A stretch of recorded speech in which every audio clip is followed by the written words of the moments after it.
नमस्कार। Welcome to Dark Point 2.0।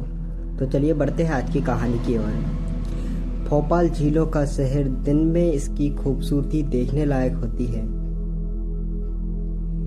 बड़े तालाब के किनारे चलती ठंडी हवा, शाम की सुनहरी रोशनी और शांत माहौल कर हर किसी का दिल जीत लेती है।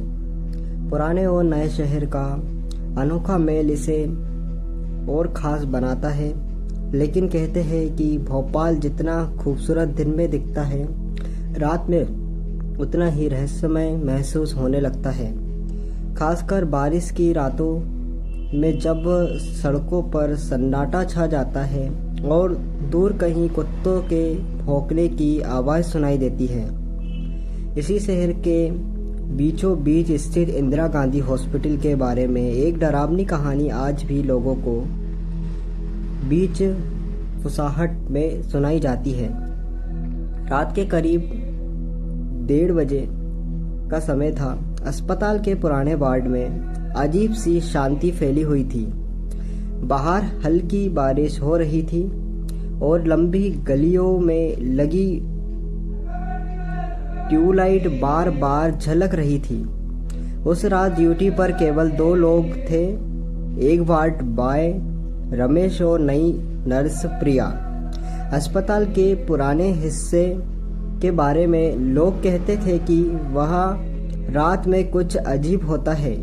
कई मरीजों ने दावा किया था कि सफ़ेद साड़ी पहनी एक औरत देर रात गलियारों में घूमती दिखाई देती है, लेकिन किसी ने उसे पास से कभी नहीं देखा।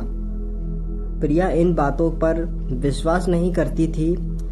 उसे लगा कि ये सब लोग की कल्पना है, लेकिन उस रात कुछ ऐसा हुआ जिससे उसकी सोच बदल गई। करीब 2 बजे आईसीयू के पास लगे पुराने फ़ोन की घंटी बजी। रमेश ने फ़ोन उठाया, लेकिन दूसरी तरफ सिर्फ भारी सांसें की आवाज़ थी। अचानक फ़ोन अपने आप कट गया। रमेश का चेहरा पीला पड़ गया।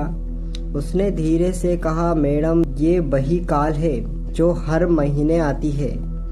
प्रिया हंस दी। अरे कोई मजाक कर रहा होगा। लेकिन तभी आईसीयू के मॉनिटर अपने आप बीप करने लगे, जबकि वहां उस समय कोई मरीज भर्ती नहीं था। दोनों धीरे धीरे अंदर गए। कमरे में ठंडी हवा चल रही थी, जबकि एसी बंद था। अचानक प्रिया की नज़र खिड़की के पास गई। वहां एक औरत खड़ी थी, सफ़ेद साड़ी, लंबे खुले बाल और चेहरा धुंधला। उसकी आंखों पूरी काली दिखाई दे रही थी। प्रिया चीख पड़ी। रमेश ने तुरंत दरवाज़ा बंद करा, लेकिन दरवाज़ा अपने आप जोर जोर से खुलने और बंद होने लगा। कमरे की लाइट अचानक चली गई।